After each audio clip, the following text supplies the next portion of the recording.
நம்ம big pass வீட்டுக்குள்ளே விசித்ரா அவர்கள் எப்படி பேசுவாங்க, எப்படி பழகுவாங்க, எப்படி பஞ்ச் கொடுப்பாங்க அப்படிங்கிறதெல்லாம் நல்லா தெளிவாக பார்த்துருப்போம்.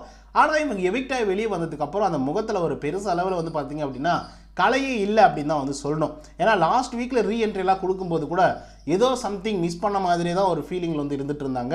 ஒரு ஹாப்பியாகலாம் இல்லை.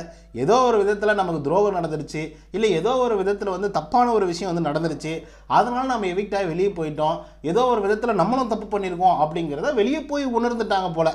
அதனால தான் வீட்டுக்குள்ளே வரும்போதும் பெரிய அளவில் பெரியவங்ககிட்ட எல்லாம் பேசாமல் சின்னவங்ககிட்டயும் வந்து பெருசாக வந்து பேசிக்காமல் அப்படியே வந்து சாதுவாக இருந்து அப்படியே கடந்து போயிட்டாங்க அப்படின்னே வந்து சொல்லும்.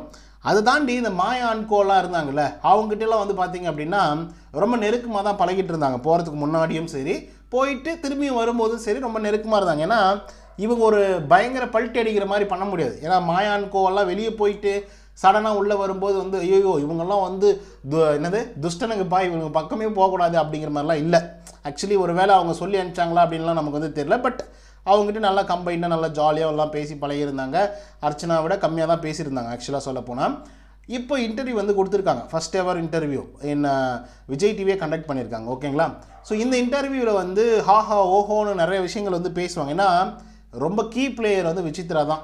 சொல்லப்போனால் விசித்ரா அவர்கள் டைட்டில் வின் பண்ணுவாங்க அப்படின்னு சொல்லிட்டு most of the time expect பண்ணி வச்சுருந்தோம். ஆனால் அதுக்கு இடையில் வந்து பார்த்திங்கன்னா அர்ச்சனா அவர்கள் பயங்கரமாக லீடிங்கில் போயிட்டாங்க ஓட்டிங்கில். அது வேறு விஷயம்னு வச்சுக்கோங்க. But end of the day விசித்ராவுக்கு ரன்னர் அப்பாவது கிடைக்கும் அப்படிங்கிற மாதிரி தான் யோசிச்சுட்டு இருந்தோம். இவங்க சில இடங்களில் வந்து சறுக்கிட்டாங்க. ஐடியாலஜிலாம் அப்படியே டோட்டலாக சேஞ்ச் பண்ணிக்கிட்டாங்க. மக்கள் ஒன்று நினைக்கும் போது இவங்க ஒன்று நினச்சிக்கிட்டு மாயா அவர்களை வந்து பார்த்திங்க அப்படின்னா ரொம்பவே ஆரத்தழுவி இவங்க வந்து சூப்பர், இவங்க வந்து நல்லவங்க, இவங்க வல்லவங்க அப்படிங்கிற மாதிரி வந்து பேசிகிட்டு இருந்தாங்க உள்ளே இருக்கும்போதே. சரி ஓகே, உள்ளே இருக்கும்போது தான் எதுவுமே தெரியாது. ஏன்னா நம்ம தான் வந்து ஒவ்வொருத்தரும் இவங்கக்கிட்ட எப்படி பழகுறாங்க, எப்படி போய் வெளியே வேறு மாதிரி பேசுகிறாங்க அப்படிங்கிறதெல்லாம் நம்மளுக்கு பார்த்தா மட்டும்தான் தெரியும். அவங்களுக்கு வந்து பெருசாக தெரியாது. ஏன்னா அவங்களுக்கு வந்து மற்றவங்ககிட்ட இவங்க எப்படி பழகுறாங்க அப்படிங்கிறது மட்டும் தான் பார்க்க முடியும்.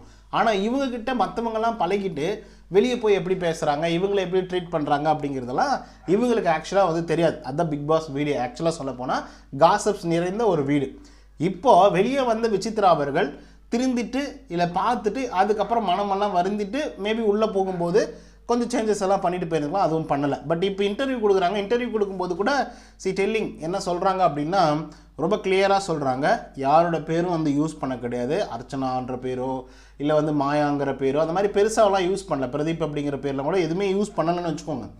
ஆனால் சேஃபாக வந்து ப்ளே பண்ணுற மாதிரி இவங்க சேஃபாக சில ஆன்சர்ஸை மட்டும் அழகாக எழுதி வச்ச மாதிரி படிச்சுட்டு போன மாதிரி வந்து பண்ணிட்டு போயிட்டாங்க. என்ன சொன்னாங்கன்னா, ஏன்னா நீங்கள் வெளியிலிருந்து பார்த்த அந்த கண்ணோட்டம் அப்படிங்கிறது வந்து வேறு, நான் உள்ளிருந்து பார்க்கக்கூடிய கண்ணோட்டம் அப்படிங்கிறது வந்து வேறு, என்னுடைய திங்கிங்கே வந்து வேறு. ஓகேங்களா? நான் முன்னையே சொன்ன மாதிரி அவங்க சொன்ன ஒரு விஷயம் என்ன அப்படின்னா, நான் வந்து யார்கிட்டையெல்லாம் பழகுறனோ அவங்க எப்படி இருக்காங்க, எப்படி ரியாக்ட் பண்ணுறாங்க அப்படிங்கிறத நான் நேரடியாக பார்க்க முடியும்.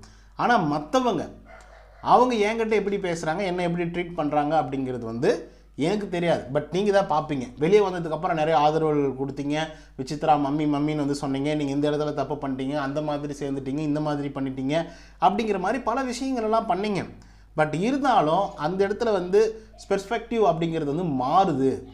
அதுதான் ஒரு விஷயமா இருக்குது அப்படிங்கிற மாதிரி விசித்ரா அவர்கள் அப்படியே மலிப்பிருப்பாங்க, பூசி மொழிகிருப்பாங்க.